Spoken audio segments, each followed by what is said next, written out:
बच्चों, आप लोगों से कार्बनिक यौगिकों की विशेषताओं की बात हो रही थी, तो इसमें कुछ विशेषताएं बची हुई हैं, इसके बारे में हम लोग आज अध्ययन करेंगे। तो बच्चों, आज हम लोग सबसे पहले बात करेंगे कार्बनिक यौगिकों की विलेयता की।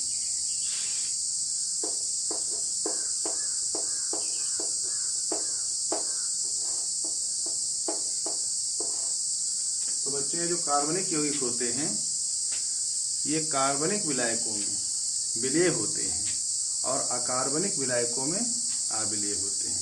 अकार्बनिक विलायक बच्चों क्या होते हैं? अकार्बनिक विलायक को आयनिक विलायक भी कहा जाता है। जैसे कि जल है, जिसमें दो ध्रुवीय पार्ट होते हैं। जैसे कि जल को हम लिखते हैं H2O को हम लिखते हैं H धनायन और OH ऋणायन। तो बेटा, इसमें दो, एक H धनायन है और एक OH ऋणायन, दो ध्रुवीय भाग है। इसीलिए इसको हम लोग ध्रुवीय विलायक या अकार्बनिक विलायक या आयनिक विलायक भी कहा जाता है। और इसके अलावा ऐसे विलायक जिसमें आयन नहीं पाए जाते हैं, उसे हम लोग क्या कहते हैं? उसे हम लोग कहते हैं कार्बनिक विलायक। तो बच्चों, जो कार्बनिक यौगिक होते हैं वो कार्बनिक विलायक जैसे कि CH3Cl3, chloroform, carbon tetrachloride, ethyl alcohol. बच्चों, ये सब कार्बनिक विलायक हैं। कार्बनिक विलायकों में जो कार्बनिक यौगिक होते हैं वो इन कार्बनिक विलायकों में विलेय होते हैं। और अकार्बनिक जो विलायक होते हैं, जैसे कि जल है, सल्फर डाइऑक्साइड के जलीय विलयन है आदि में, वो विलेय नहीं होते हैं। तो बच्चों, याद रखिएगा कि कार्बनिक यौगिक कार्बनिक विलायकों में विलेय होते हैं और अकार्बनिक यौगिक अकार्बनिक विलायकों में विलेय होते हैं।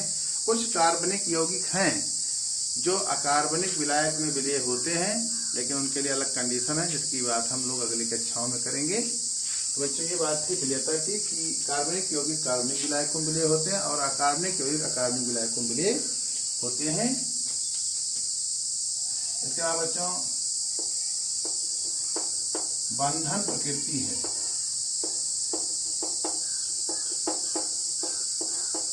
तो बंधन प्रकृति बच्चों, आप लोग को बताया गया कि जितने भी कार्बनिक यौगिक पाए जाते हैं उसमें एक तत्व कार्बन अवश्य पाया जाता है और एक तत्व कार्बन होने की वजह से कार्बन के पास, आपको बताया गया, कार्बन को अपना अष्टक प्राप्त करने के लिए उसको 4 इलेक्ट्रॉन की कमी होती है। लेकिन वो 4 इलेक्ट्रॉन ना तो किसी से दे सकता है, किसी दे सकता है, ना किसी से ले सकता है, बल्कि वो 4 सहसंयोजक बंध बना करके अपनी चारों संयोजकताओं को पूरी करता है।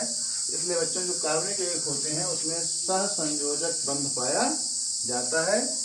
तो सभी कार्बनिक यौगिकों में सहसंयोजक बंध पाया जाता है। सहसंयोजक बंध जैसे बच्चों मेथेन हमारा है CH4, तो CH4 में एक कार्बन है और मेरे पास ये हाइड्रोजन है। आप लोग जानते हैं बच्चों, कार्बन का इलेक्ट्रॉनिक विन्यास 6 है, तो 1s2, 2s2, 2p2।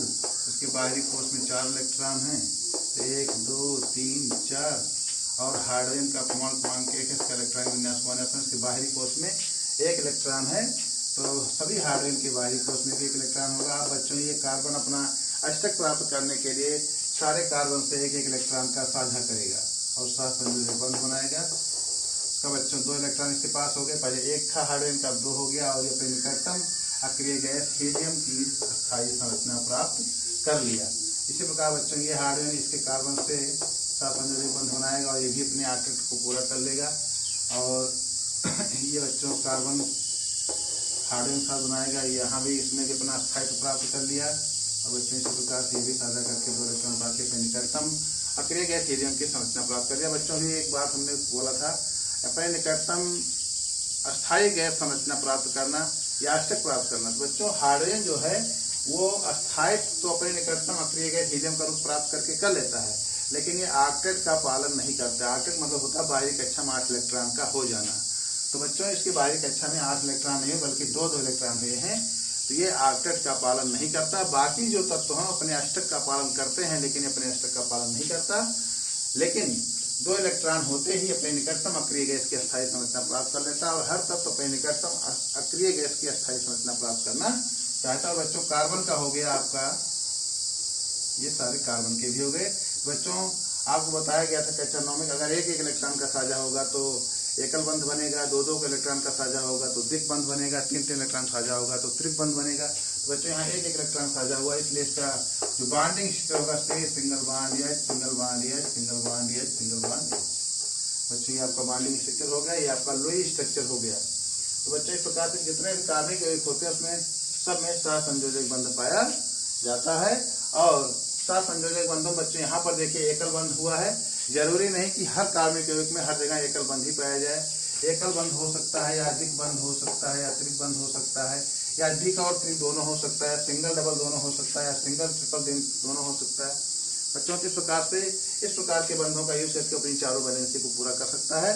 और सहसंयोजक बंध बनाने की प्रवृत्ति सभी कार्बनिक यौगिकों में पाई जाती है। इसके बाद बच्चों बात करेंगे गलनांक और क्वथनांक की।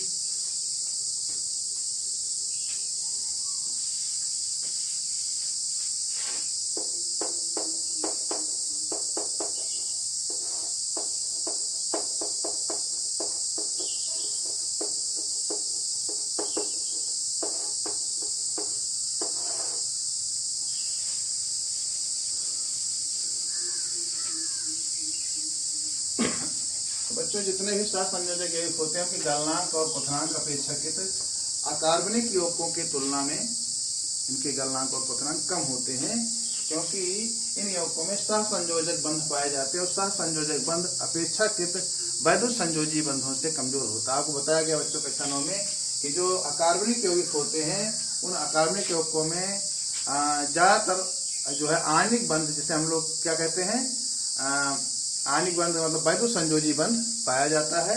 जबकि कार्बनिक यौगिकों में अभी बताया गया आप लोगों को कि कार्बनिक यौगिकों में सहसंयोजी बंध पाया जाता है। सहसंयोजी बंध बच्चों अपेक्षाकृत कमजोर होता है और कमजोर होने की वजह से इसको तोड़ने में कम ऊर्जा खर्च करनी पड़ती है। इसीलिए सहसंयोजी जो यौगिक होते हैं या आप कह सकते हैं कार्बनिक यौगिक जो होते हैं उनके गलनांक और क्वथनांक अकार्बनिक यौगिकों की तुलना में अपेक्षाकृत कम होते हैं। तो याद रखिएगा कि कार्बनिक यौगिक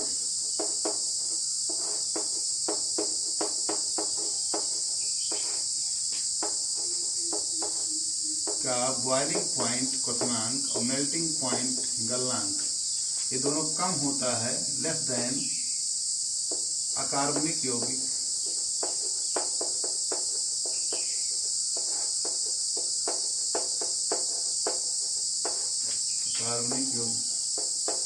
का बॉइलिंग पॉइंट और मेल्टिंग पॉइंट से।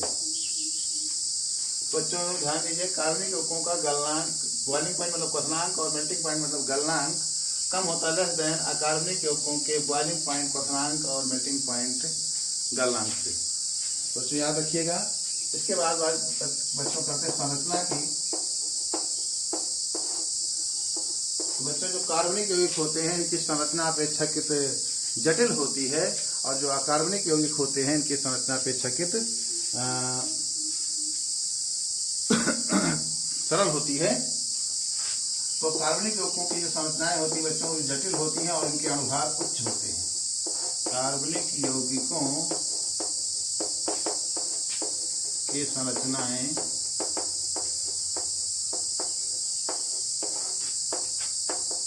प्रायः जटिल होती हैं और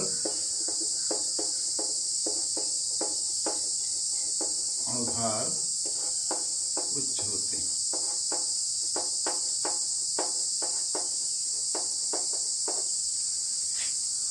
तो बच्चों याद रखिएगा कि कार्बनिक यौगिकों की संरचनाएं प्रायः जटिल होती हैं, इनके अणुभार उच्च होते हैं। जैसे कि हमारे पास एक कार्बनिक यौगिक बेटा बेंजीन जिसका सूत्र है C6H6, जिसका स्ट्रक्चर हमारे पास है हर मोड़ पर एक कार्बन है और हर मोड़ पर एक हाइड्रोजन। बच्चों इसका अणुभार हो जाएगा 12 × 72 और 6 × 78। देखिए बच्चों इसकी संरचना काफी जटिल है और इसका अणुभार भी काफी उच्च है। तो बच्चों कार्बनिक यौगिकों की संरचनाएं प्राय जटिल होती हैं, उनके अणुभार उच्च होते हैं, जबकि अकार्बनिक यौगिकों की संरचनाएं प्राय सरल होती हैं, उनके अणुभार थोड़ा निम्न होते हैं। तो अब बच्चों अगर बात करें हम संख्या की, तो बच्चों याद रखिएगा कि कार्बनिक यौगिकों की संख्या बहुत ज्यादा है जबकि अकार्बनिक यौगिकों की संख्या बहुत कम है। लगभग जो किताबों में आ रहा है उसके अनुसार से कार्बनिक यौगिकों की संख्या लगभग 20 लाख से ऊपर है, और जबकि अकार्बनिक यौगिकों की संख्या लगभग 1 लाख ही है। तो बच्चों याद रखिएगा कि कार्बनिक यौगिकों की संख्या होती है, कार्बनिक यौगिकों की संख्या बहुत ज़्यादा होती है अकार्बनिक यौगिकों की तुलना में। कार्बनिक यौगिकों की संख्या बहुत ज़्यादा है अकार्बनिक यौगिकों की तुलना में। अभी बताया हमने बच्चों की कार्बनिक यौगिक की लगभग जो कार्बनिक यौगिक है उनकी खोज लगभग 20 लाख से ज़्यादा कार्बनिक यौगिकों की खोज हो चुकी है, जबकि अकार्बनिक यौगिक जो है अभी तक लगभग 1 लाख ही ज्ञात है। इस प्रकार से बच्चों कार्बनिक यौगिकों की संख्या बहुत ज़्यादा है, जबकि अकार्बनिक यौगिकों की संख्या बहुत कम है। और कार्बनिक यौगिकों की इतनी अधिक संख्या का होना, कार्बनिक यौगिकों की इतनी अधिक संख्या का होना किस वजह से ऐसा होता है? आपको बताया गया कि कार्बन में श्रृंखलन का गुण पाया जाता है। एक कार्बन दूसरे कार्बन के साथ, दूसरा कार्बन तीसरे कार्बन के साथ, तीसरा कार्बन चौथे कार्बन के साथ जुड़ते हुए लंबी श्रृंखला, लंबी चेन बनाने का गुण रखता है, और इसी वजह से कार्बन के इतने अधिक यौगिक संभव हो पाए हैं। जैसे बच्चों को बताया गया, एक कार्बन दूसरे कार्बन के साथ, दूसरा तीसरे के साथ, तीसरा चौथे के साथ, चौथा पांचवें के साथ, इस प्रकार जुड़ते हुए लंबी श्रृंखला, लंबी चेन बनाने का गुण रखता है। बच्चों इस प्रकार से हो सकता है या इस प्रकार से भी हो सकता है। तो बच्चों याद रखिएगा, इस प्रकार से कार्बन जो है कई प्रकार से एक कार्बन दूसरे के साथ, दूसरा तीसरे के साथ, तीसरा चौथे के साथ जुड़ते हुए लंबी श्रृंखला, लंबी चेन बना सकता है, और इसी प्रकार से कार्बनिक यौगिकों की संख्या इतनी ज्यादा हो पाई है। इसी प्रकार देखिए बेटा, यहाँ पर भी ये भी कार्बनिक यौगिक है। इसमें देखो एक कार्बन दूसरे के साथ, दूसरा कार्बन तीसरे के साथ जुड़ते हुए लंबी श्रृंखला, लंबी चेन इसमें बना रहा है। 6 कार्बन जुड़ रहे हैं आपस में एक दूसरे के साथ।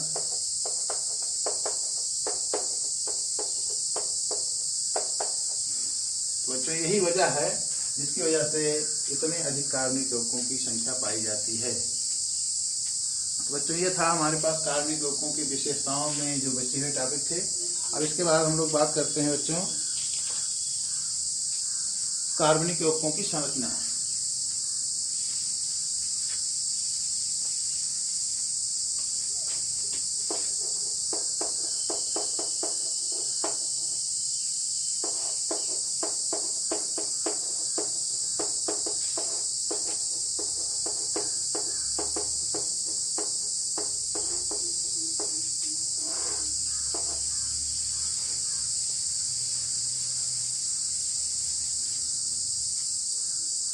बच्चों कोई भी कार्बनिक यौगिक 2 भागों से मिलकर बना होता है।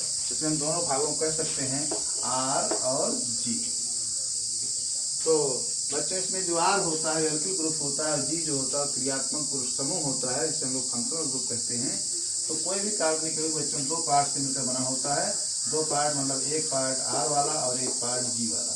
तो इसमें जो R वाला पार्ट होगा उसे हम लोग एल्काइल ग्रुप या एल्किल ग्रुप कहते हैं, और G वाले पार्ट को हम लोग फंक्शनल ग्रुप कहते हैं। इसे हम लोग कहते हैं एल्काइल ग्रुप, और इसे हम लोग कहते हैं फंक्शनल ग्रुप।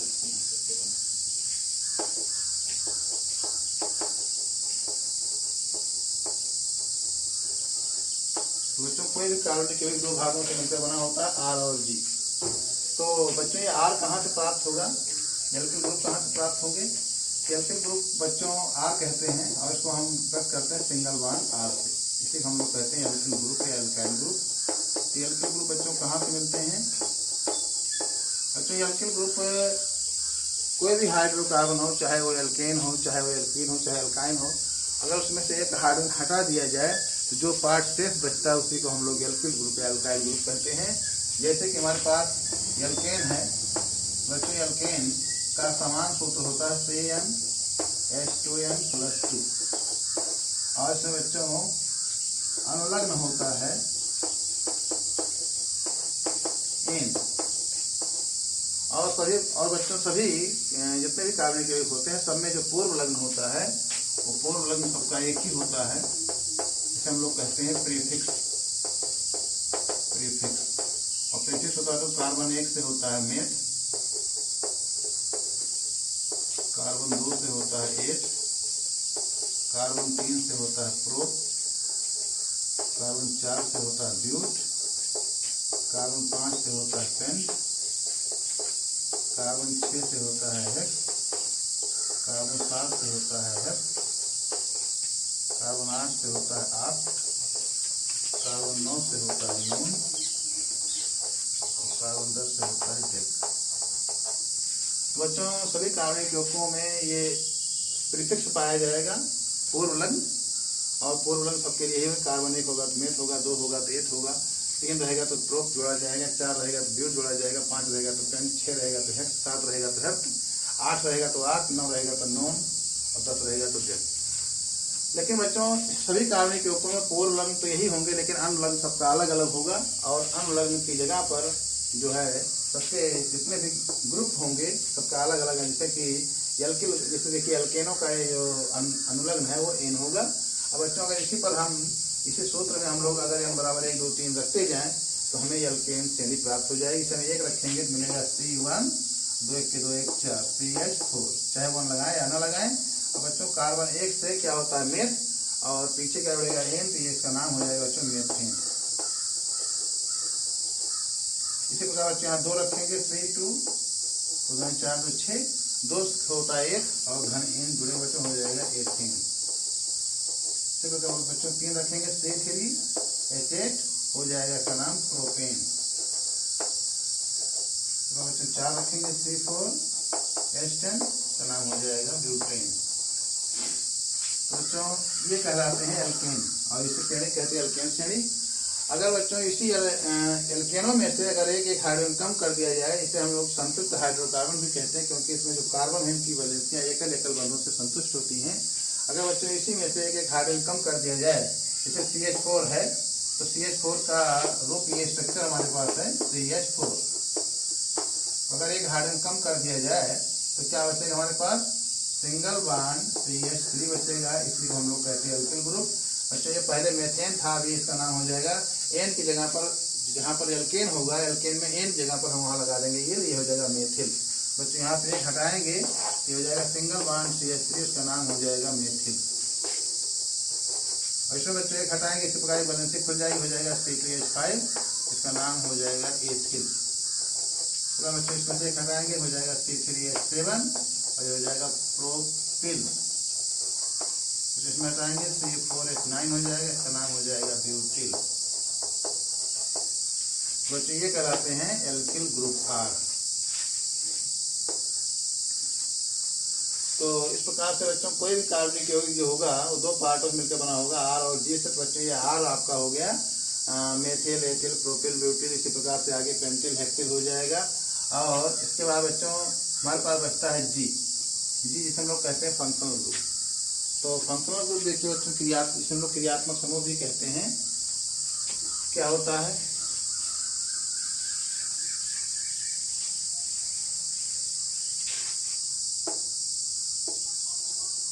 जी या क्रियात्मक समूह फंक्शनल ग्रुप भी कहते हैं।